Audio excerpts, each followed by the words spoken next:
Thank you all for coming to hear about bat responses to management. This has been a large part of what I've done for my career studying bats. I've been working with bats for about 22 years now, and I did my PhD work on national forest land in North Carolina, the Nantahala National Forest, and got to study bats' responses to timber harvest where they were leaving riparian buffer zones, so kind of strips of forest along the edges of the streams, and understanding how bats responded to that. And along the way, I also tracked 3 species of bats there and located their roost trees and described the roosting habitat that they use in the context of a managed forest. Then I went on to work in Great Smoky Mountains National Park, as well as 2 national forests, studying bat responses to fire and understanding how large-scale prescribed fire could affect bat habitat, particularly for bats that roost in dead trees, such as the endangered Indiana bat. And then I've moved on to working in South Central Indiana on state forest land, the Yellowwood and Morgan Monroe State Forest that are just east of Bloomington are home to a 100-year experiment in which Purdue University is leading this project. And there's a number of universities involved that are studying animal and people responses to timber harvest. And there's different types of low intensity timber harvest being implemented there, patch cuts and shelter wood harvests where some trees are removed, but not all right away, and then some thinning. And we have studied a variety of aspects of bat ecology in that landscape, and I'll report on some of those results here today. And then finally, the state of Missouri asked me to look at bats and forest management to understand how management on the conservation areas that they have around the state, which there are many, would impact bats, with the hypothesis that actually forest management might be beneficial to bats. And so we're doing a before-after control impact experiment there, where we have 3 conservation areas that are going to receive some forest treatments this winter, and 3 that are not. And we have studied them for 3 years prior to harvest, and we'll study them again for a few years post-harvest to see how bat numbers change, how their roosting ecology might change. And then also we're looking at aspects of bat health. And the supposition with this project is actually the bats are going to benefit from these harvests that are removing some of the understory and some prescribed fire that's going to go in and perhaps create conditions that are more conducive to bat roosting and foraging. So when I tell you about the ways that bats respond to management in hardwood forest, these are the types of projects that I've worked on that are going to inform my thought process. So first off, I want to stress that we're talking about bats, not birds. There has been a lot of work on bird responses to forest management, and birds are way more conspicuous in their environment. And so it's a little bit easier to understand. We can go out and do calling surveys or point count surveys and listen for birds, and then also look at the birds to see who's there and talk about, then be able to understand how birds are responding to different management treatments. And you can see that in somewhat quick response time, because you're able to get the data pretty quickly by just watching the birds. Whereas for bats, we have to take kind of more intensive measures to understand how bats are using the landscape. So we either need to go out and capture them, or we will record their calls with acoustics, but bat calls are very difficult to discern. Even if we listen to them, we can't easily differentiate, and we have to slow down the sound so it doesn't sound the same as it does when it comes out of a bat's mouth. But we have to use computer programs, is what we typically do, to try to identify bat calls, and it's very difficult to differentiate some of the species. In fact, 3 of the species that I'll talk about today have distinctly overlapping calls, and so it makes it challenging. So we're a bit behind on what we know about how bats respond to forest management, or just anything about bat ecology in general. And that's important to keep in mind, because we still have a long ways to go in terms of what we need to do. So first, let me share how we study bats and understand their responses to forest management. So as I mentioned, we go out and capture bats. We do that with mist nets, which is the same approach that's typically used to capture birds. So we string up these nets across trails, streams, basically flyways that bats might be using, or we'll put them over the edge of a little pond in the forest where bats might be coming in to drink or even to forage around the pond. And then we capture the bats in the nets. We have to check the nets every 10 minutes or so. Bats can chew their way out, so you can't just leave the net sitting for quite a while without checking them, which is what bird people do. So it's an intensive effort. And now with white nose syndrome, which is a disease that's devastating bats across the North American continent, we take a lot of precautions to try to prevent the spread of the fungus that causes white nose syndrome from one bat to another. So you'll see the student in the picture on the left is wearing latex gloves, which will change out in between each individual bat that we handle. And we also wear coveralls, and then we decontaminate those by boiling them after we've finished our netting process, and we boil our nets every time. So it's a lot of effort, and we can go out and spend an entire summer, 30 or so nights netting for bats, tracking bats on the landscape, trying to find their roosts, and then we might only get data on 10 or 12 individuals by the end of the summer. So it's a painstaking process.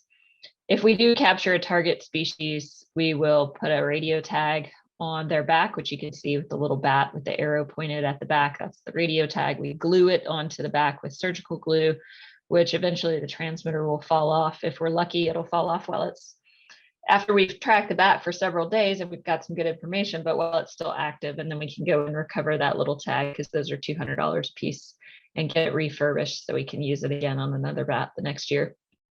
So you see a student in the center, Scott, tracking bats out in the forest, listening with a receiver and an antenna to listen for the signal that's emitted by the radio tag on the back of the bat.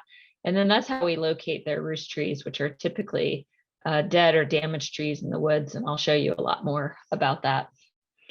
Then, as I mentioned, we may also do acoustics. This is a really powerful tool, even though we still have a ways to go in our ability to identify bat calls. So this is a great example of an acoustic setup here that a friend of mine, Catherine, set up on the hardwood ecosystem experiment in South Central Indiana. So she was not my student, but my students worked with her a little bit. And that microphone is hoisted up in the air on a pole, and then the bat detector is sitting down on the ground, and there's a cable connecting it to the microphone. And there we're able to record the calls of bats as they forage around in this patch cut. And Catherine recorded in cuts, like patch cuts and clear cuts, and along the edge of those cuts, and then into the woods to see how bat activity and species presence differed. And she found that different bats do respond differently to these patches, and some center. And one thing that's important to recognize about bats is that while they don't have too many predators at night, once the sun goes down, they are pretty safe if they're on the wing.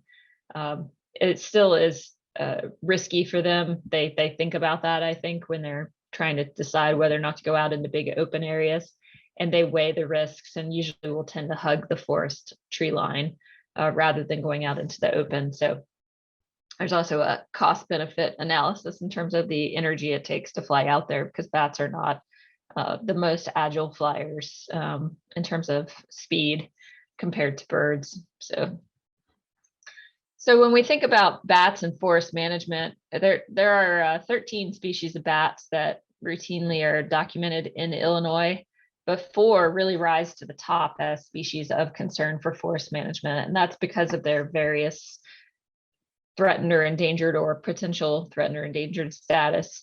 So on the left is the Indiana bat, Myotis sodalis. Myotis, mouse-eared bat, and we have 3 mouse-eared bats pictured here. And then sodalis means it's a social bat. And the Indiana bat was first described from a colony roosting in Wyandotte Cave in southern Indiana back in 1928, which is why it was called the Indiana bat. But it does occur across much of the Midwest and up into the northeastern United States and down into the northern tips of Georgia and Alabama.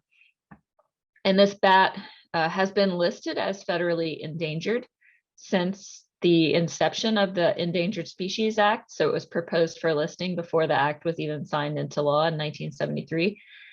And it was listed because of massive declines at its hibernation sites. So there were, caves like Wyandotte Cave where thousands of Indiana bats were hibernating, and biologists noticed that there were drastic declines in those populations, which was probably largely due to human disturbance. So people going into caves during the winter can be really detrimental to bats because bats need those cool conditions to stay in hibernation. And when people come in, they warm up the cave and arouse the bats. And then, of course, sometimes people set fires in caves, and then that also is a problem. So in order to protect the bat, it was listed as endangered. But at that time, when it was listed, we knew nothing about what it did in the summer, which is remarkable because that's where most of the work has focused on the Indiana bat since then. And there's been serious concern that forest management might be a real issue for the species. But as I noted when I described the Missouri project that I'm working on, the conversation has shifted to thinking about ways that forest management could actually be beneficial in some cases for Indiana bats. So if we're keeping forest around, but maybe making the forest conditions more conducive to roosting or foraging. On the bottom right is the northern long-eared bat, another Myotis species that when I started working with bats was one of the more common species that we captured in the forest. And it is a very generalist bat in terms of where it will roost in the forest. People find it roosting in just about any tree that has a cavity or a crevice that a bat could fit into. And sometimes they roost in small colonies. I've found some of the largest colonies of northern long-eared bats, about 75 bats in a tree down in North Carolina. And there was not much concern for northern long-eared bats for a long time, but white nose syndrome showed up on the landscape back in 2006, 2007, started to be a real problem for hibernating bat populations. And northern long-eared bats, surprisingly, were very rarely detected in caves and mines during the winter, even though they were so common during the summer. But what we noticed is that their summer populations started to decline really rapidly. I picked up on a greater than 95% decline in the species in the southern Appalachian Mountains. And most of us that work with this species and that work in landscapes where it occurred have experienced either complete loss of this animal from the places where we survey for bats or nearly complete. So, for example, on our hardwood ecosystem experiment, we went for several summers without capturing them. And my crew did just capture 4 of them last summer, but that's a far cry from what we used to capture. So their populations have been decimated. And in 2015, as a result of this massive decline, U.S. Fish and Wildlife Service listed the species as federally threatened.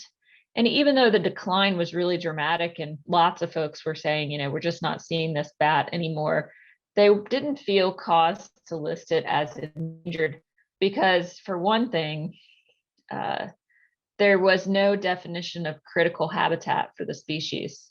So whereas the Indiana bat was known to use some hibernacula, including a mine here in southern Illinois that houses about 70,000 or so Indiana bats during the winter, there were some really significant habitats for that species, but for northern long-eared bats, not so much. There was just no hibernacula where we knew there were a lot of them. And there wasn't any particular type of forest that we could say, if we protect this type of forest, we'll be able to protect this bat. And so there was no definition of critical habitat.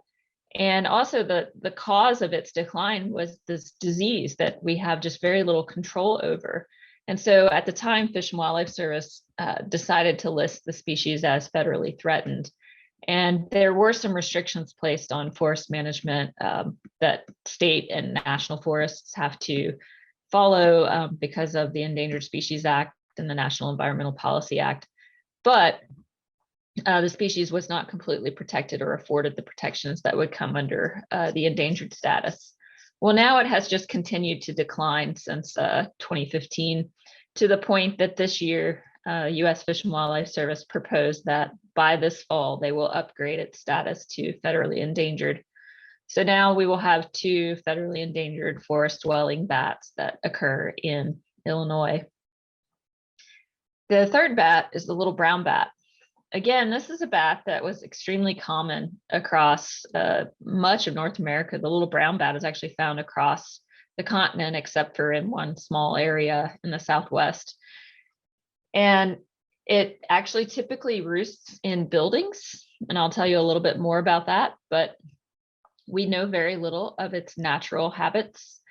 And it has even been considered a nuisance bat in some places. So still up in, even now with white nose syndrome, which has, been causing declines for the species in places like Minnesota, Wisconsin, Michigan, you may still have massive numbers of little brown bats roosting in buildings and causing problems. And so folks are wanting to evict the bats. And now we have this interesting situation because this bat is really in decline overall. And we see far fewer of them than we used to in our winter surveys and then sometimes in our summer surveys. And that is again because of white nose syndrome. So the species has been proposed for federal listing, but thus far no decision has been handed down. The same thing is true for the tricolored bat. This is a bat that's really common, used to be really common across the eastern part of the continent. And we find it still pretty prevalent in coastal plain areas where white nose syndrome appears not to have impacted it, but in more, kind of interior sites like in the mountains of North Carolina or in southern Illinois, the species has just undergone some really dramatic declines. So I was in some mines this winter in southern Illinois helping to count bats while they were hibernating. And in some places that used to be really used to have really high numbers of tricolored bats. You could see bones on the floor of the mine, which is from bats that died while they were hibernating. And that would likely be due to white nose syndrome. And we did actually see the fungus growing on a few bats that were hibernating. So the tricolored bat has also experienced pretty dramatic declines. I documented an 82% decline in its summer population in the mountains of North Carolina and Tennessee. And so it has also been proposed for federal listing. So you can see that these are 4 species that we really need to be paying attention to when we're thinking about forest management. But I won't discount that all of the other species that occur in Illinois are also important. And for pretty much all of them, forests play a role in either their roosting or their foraging habitat needs. So when are bats using the forest? Well, I've talked a little bit about what bats are doing during the winter. If you look at the bottom of the slide, you see some Indiana bats hibernating, those little noses squashed together. You can fit lots and lots of bats in a pretty small place. So if you look at your dinner plate tonight, you can picture you could fit at least 100 bats squashed together on your dinner plate. And they'll roost in these dense clusters because there's an advantage to being in a cluster and staying warm that way. Sorry, the storm is rolling through here apparently, so I'm getting a lot of wind in here. In the spring, which we're in this period right now, bats move out of their hibernacula and into trees for the most part. And I'll talk a little bit more about what their roosting habitat looks like. But this is an example of the type of tree that an Indiana bat would use during the spring and then in the summer months. And the females, when they come out of hibernation, that is actually when they become pregnant. So bats mate during the fall, and the female will store the sperm and she'll ovulate and store the egg, but she doesn't fertilize the egg until she comes out of hibernation. And that has implications for reproductive success during tough winters. Sometimes a bat might forego actually becoming pregnant if she comes out of hibernation and she's in poor body condition. But if she does become pregnant, then in the spring, she has about 60 days of gestation before she gives birth to a pup. And so you can see a pup there on the tip of my finger. This is one that actually fell out of a tree when we were tracking bats. And so I had to take the opportunity to take a picture before I put it back in the bark of the tree, and mom did come retrieve it later that day. And the pups take about 4 to 5 weeks to grow up to adult size. And of course, they're nursing from mom, who is providing them with milk for that first 4 to 5 weeks. And so that's a really delicate period during the summer. And the timing of that can vary from year to year, depending on the weather. But typically we think of the months of May to August as being kind of the sensitive months where it's important to limit forest disturbance. Then in the fall, basically sometime around August, bats are going to move from their summer landscape, wherever that is, into the caves or mines where they're going to spend the winter. And so we'll see bats start to kind of shift, but we'll still see bats present and using trees in some capacity through early October in many cases. This is an example of what we might see at one maternity site in terms of when do bats arrive. So this is data taken from a study site in central Indiana that my students and I have been monitoring for years. And before that, other folks were monitoring the site. And so we took the data from 1998 to 2014 and showed that we detect our first bat on average by April 3rd. So bats are moving from caves, probably in southern Indiana, to this central Indiana site, navigating 50 to 150 kilometers from wherever they spent the winter to the site. And the first bats show up on average there at April 3rd. As the temperature starts to increase outside and the winds change in the spring, then we start to see an accumulation of bats. And on average, we have our colony formation of 30 bats or more by April 27th. So again, this is like a multi-year data set for one site. We don't often have data like these, and we have these data because these bats typically roost in bat boxes and not in trees, which is unfortunate because they're naturally adapted to roosting in trees. But the bat boxes make it possible for us to spotlight the box and see who's inside and then count who's coming out. So we have a reliable place to go and look for the bats year after year. And that does speak to an important point about bats, which is that they are incredibly faithful to their summer and their winter sites. And so if you have a colony of bats using your woods, they're probably going to come back year after year. So I want to talk through some of the roosting ecology of these bats. So the first bat I'll focus on is the Indiana bat, Myotis sodalis. And from a number of studies, we found that females often roost in tall, solar exposed snags. And this might seem a little bit counterintuitive if you think of bats as liking dark and cool places, but it's actually really important when those females are developing their pups, that they roost in a warm spot that provides them with a little bit of an energy savings. So if you're not familiar, bats are kind of, they're not really like lizards, because lizards don't have the ability to regulate their own body temperature. Sometimes bats will act like a lizard or like a reptile, in that instead of regulating their body temperature, they will just let their body temperature do whatever their surrounding environment is doing. And so they use what we call heterothermy, where they're not always just purely thermic. And so they may drop their body temperature to match the cool temperature of their roost when they arrive in the morning, and then gradually warm as the sun warms. They may have to do a little bit of metabolic warming at the end of the day to get their body temperature up so that they can basically be able to emerge at night. I'm going to turn my video off because it says my internet connection is unstable. So you can see from the graphs on the left side that bat roost trees are taller than the available trees in the surrounding, and also they have less canopy closure above the roost. And those are two indicators of kind of picking these solar exposed situations that we see in the forest.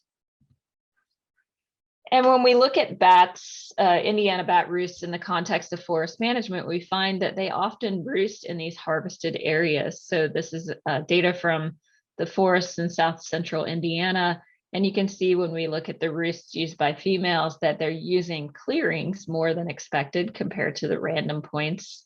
And they're using shelterwood cuts where some of the trees have been removed in a cyclical fashion. We take out trees and shelterwood cuts. This was the first stage of the shelterwood cut. And at that point, Indiana bats were using those. And it makes sense to me because those are going to be more solar exposed. And then they're occasionally roosting in the forest matrix, which is always a thinned forest in this particular landscape. So some trees have been removed, but it's still a pretty intact forest.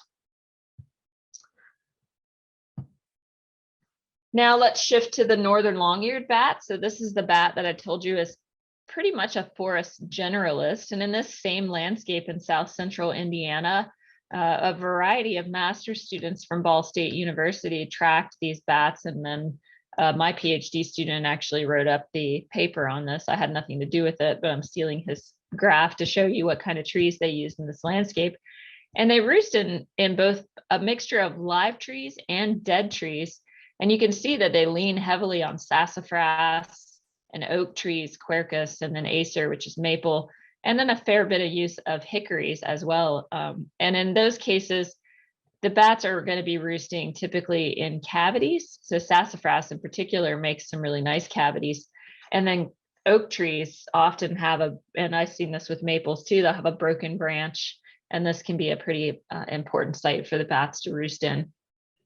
But then they will also use dead trees. And in this case, the state forest has gone through and girdled some trees on the landscape. And we found that the bats are keying in on those girdled trees. So they take a chainsaw and cut a line around the base of the tree, or at least maybe a couple. And sometimes those trees are injected with herbicide, and that combination of activities can create dead trees that can be good roosts for the bats.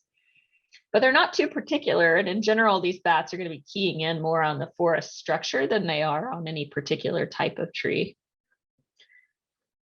Now, in this landscape, where openings are a small part of the landscape, we found that actually northern long-eared bats, unlike Indiana bats, tend to roost more in the forest matrix and use shelter wood cuts and harvest openings slightly less than what's available. So when we think about managing for both of these species in the same landscape, the Indiana bat is more likely to roost in those openings, and northern long-eared bats are less likely. And this is consistent with my experience with tracking northern long-eared bats in North Carolina and Tennessee. And they often tend to roost in the forest and in a much more shaded situation than you might expect. So unfortunately, because they've declined so rapidly, we haven't had a chance to really fully understand this phenomenon and to contrast it with what Indiana bats do. The little brown bat is a species that uses forest, but it's actually rarely captured in intact forest.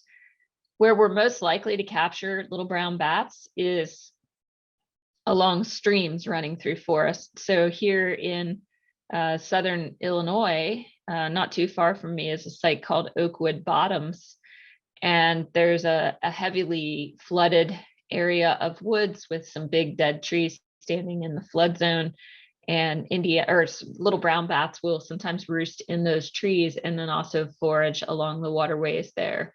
But then they fly over to the Mississippi River to do a bit more foraging. So they actually can have pretty large home ranges and are just keying in on the forest for those big dead trees.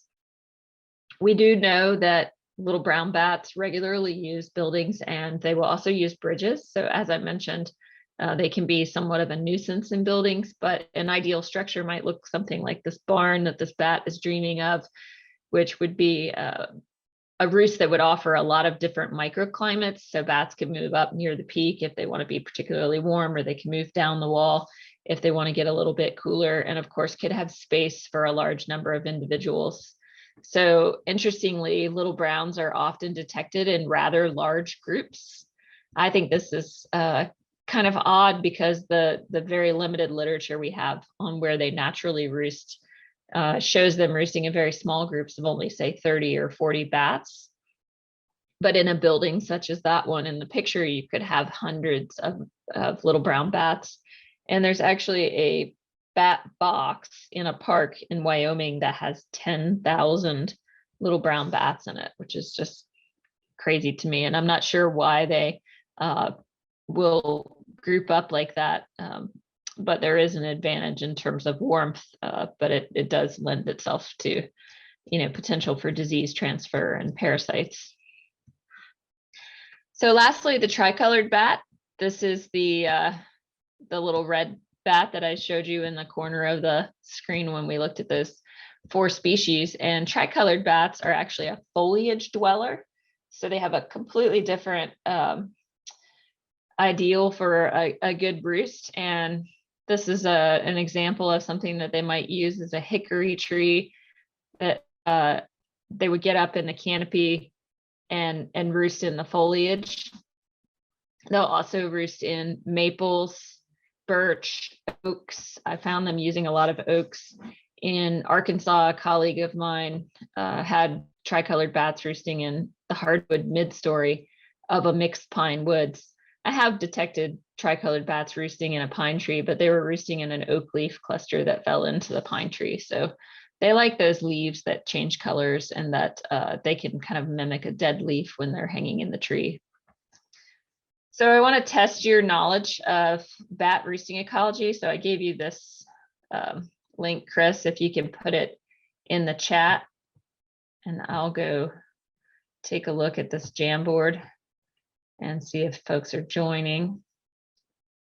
And then I'll share this. And what I want you to do is now, with your newfound knowledge of bat roosts, I want you to, for the Indiana bat, put a check mark on the tree that you think looks like a tree that an Indiana bat might use.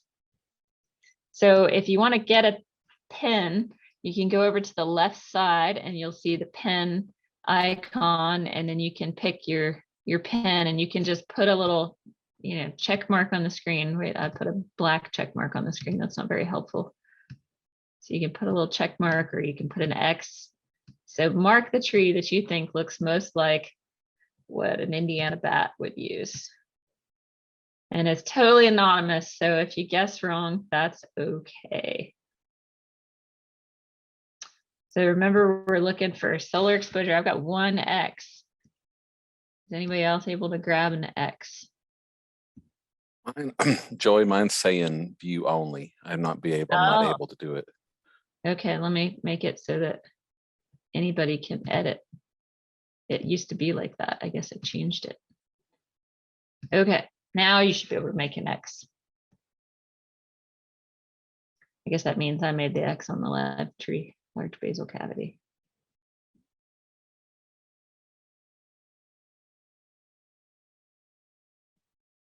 I feel like, Chris, you might be cheating because I already showed you this slide. Yeah, be careful. You guys have full control here. You can move pictures, you can delete pictures. The last time I used this Jamboard, somebody deleted an entire slide. Don't do that.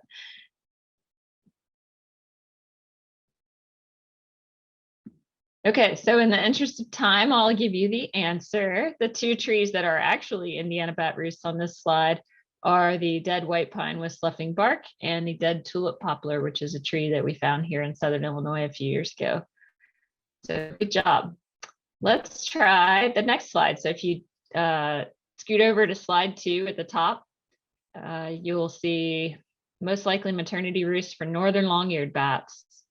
So you have a few options you can put an X mark on here. So just hit yep, somebody found it. And next. Oh, somebody drew a heart. Good job.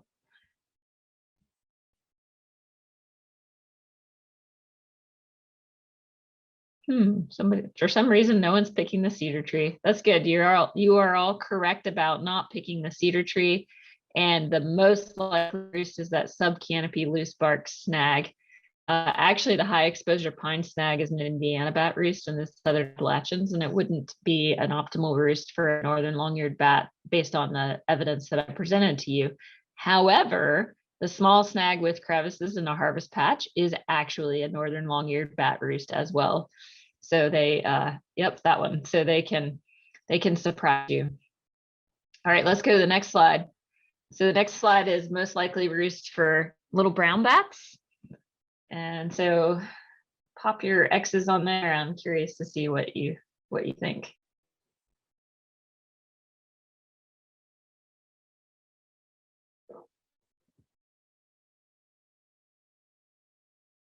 So remember, little brown bats are the ones that typically roost in buildings.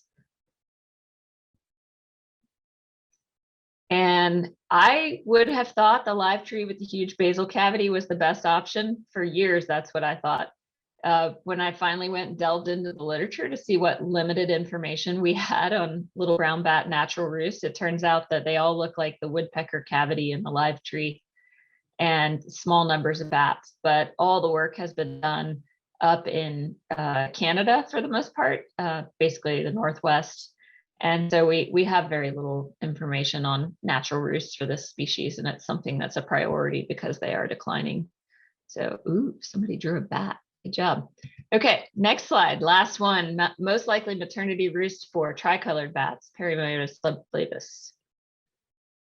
So remember, this is the bat that roosts in hickories and oaks, maples, and they roost in the foliage.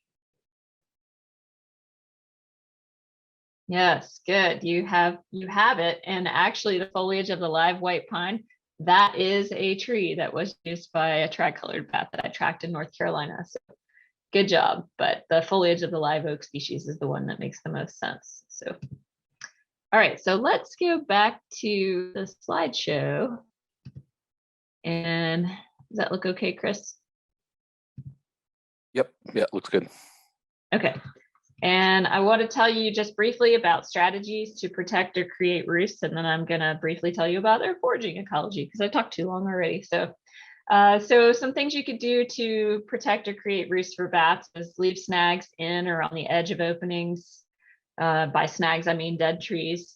Buffer the snags to protect them from wind throw. So if you did a cut and you just left a few standing snags way out in the open, they're likely to get the bark blown off of them or even the tree to blow over pretty quickly. So if you can leave a few live trees as kind of a wind buffer, that would be helpful. And then you can use girdling or prescribed fire to create snags. And Chris and I have had some good conversations about that. There's good methods for creating girdling or for girdling trees to create snags. And we still need a bit more work on that. And I intend to do some work this summer to try to understand how long girdled trees last and just how good of a roost they make. But I want to just also put in a plug for keeping some big trees around. If you are doing harvests, forest management on your property, I think that one thing that we don't really fully understand is the value of big trees to bats. So when you think about some of the characteristics that we're looking at, sloughing bark or cavities in trees or dead branches, large dead branches, these are characteristics that are going to come about the older a tree is.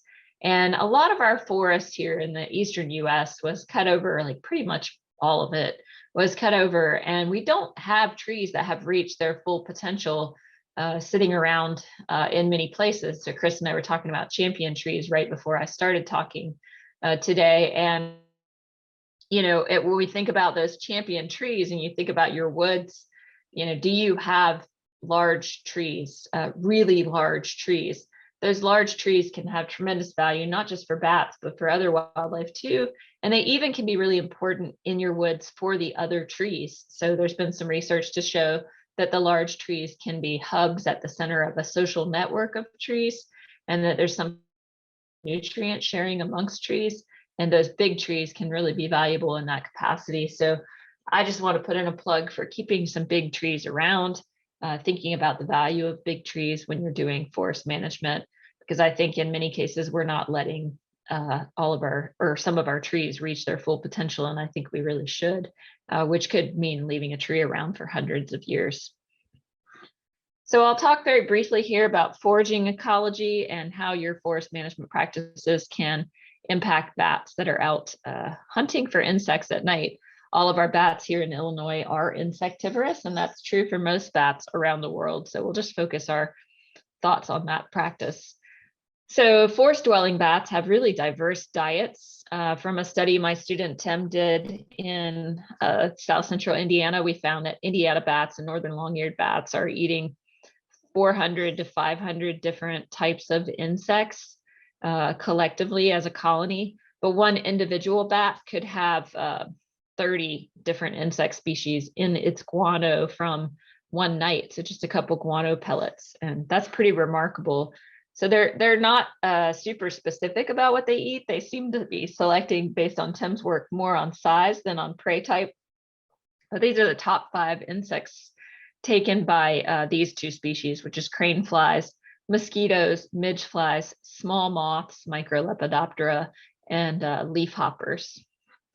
And when we look at these 2 bats in this Indiana landscape, and this is now looking across 2 different sites in Indiana, we see there's a lot of overlap between their diets. So the Indiana bats in purple and the northern long-eared bat in orange. And really the distinction comes about in terms of size. So the Indiana bat, which is the dashed vertical line, eats slightly smaller prey items than the northern long-eared bat, but they're both hovering at prey items that are around 9 to 10 millimeters in total length, which is pretty small. So Tim also tracked these bats while they were out foraging and published a paper last year that shows the size of their foraging ranges.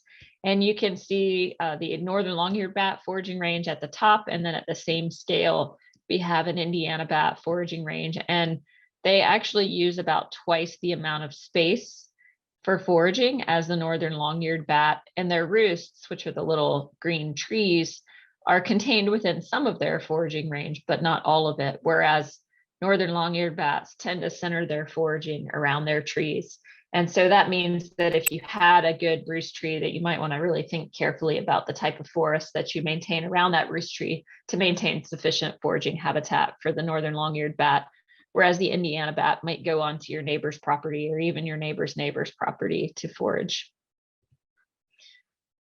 When we look at how they respond to forest management in terms of foraging, we found that both of these species tend to forage over patch cuts, these relatively small cuts in the forest. And on the other hand, they didn't use clear cuts very often. The Indiana bat used them occasionally, but neither of them selected for clear cuts, which are the larger cuts. And northern long-eared bats also selected for small forest ponds and for forests that had been historically thinned. So like some of the trees, it's probably been a bit of high grading, but taking out some of the trees and leaving a more open understory creates good conditions for them to forage in. Little brown bats and tricolored bats have very limited knowledge about where they forage and how they forage, but we know from capture work that they typically are detected in riparian habitat, mainly foraging over streams or lakes even. And the dietary data for them also reflects this. So Elizabeth Clare did some work on them in Ontario and found that they're tending to eat, kind of more of the aquatic insects like the mayflies and caddisflies. So that suggests they forage in these riparian areas. We do see tricolored bats, if you look at the orange squares, are foraging in openings. So some of my work in the Southern Appalachians showed that they would forage in these openings in the forest. They call them wildlife openings. They're grassy openings that were mowed once a year.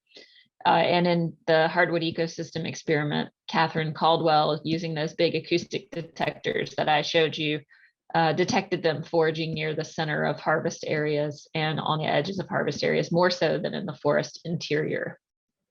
But there's not a lot of water in that landscape other than ponds, and so we don't know for sure if they're using any other features. Little brown bats, we don't have a lot of data on the habitat that they select from a foraging standpoint, but we do know that they move a long distance. So I mentioned that these bats roost in an area in southern Illinois called Oakwood Bottoms, and the roosts are basically on the east side of the map there. And then these large gray blobs that are dark gray, those are the foraging ranges of these 2 groups of little brown bats, and they would fly miles over to the Mississippi River and forage around the Mississippi River and then go back over to the floodplain to roost during the day. So they're more sensitive probably to landscape scale change than to the kind of small scale changes that we've been talking about for forests for the other species.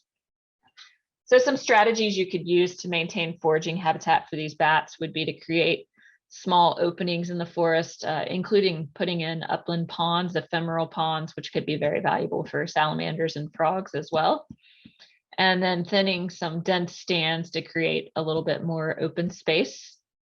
Using fire to open up the understory in your forest, and that can be helpful for removing some invasive species as well. Maintaining riparian buffers, and then also connecting mature forest patches. So thinking about ways to maintain connectivity across the landscape for species, the northern long-eared bat that not want to venture out of intact forests. I always put in a plug for controlling non-native invasives, because that is likely going to be critical for our forest dwelling bats. Sometimes you can't walk around in the woods. That could make it very difficult for bats to fly around in the woods. And that also can be prohibitive for the development of new roost trees. You know, if we're thinking about regeneration of our forests, then invasives can definitely impede that. And the understory may not be as productive for insects if we have it dominated by one species. So, all right. So some other things to consider is some seasonal and annual considerations. So things that I think are important, probably more so for managers to consider than you, but if you happen to live near places where bats hibernate, then think about the fact that they may be using the dead trees on your property as they prepare for hibernation in the fall during that period when they're mating. And also thinking about the timing of activities in the spring when we have pregnant and lactating bats on the landscape. And then also considering that bats show annual fidelity, as I mentioned, to their roosting areas, coming back year after year.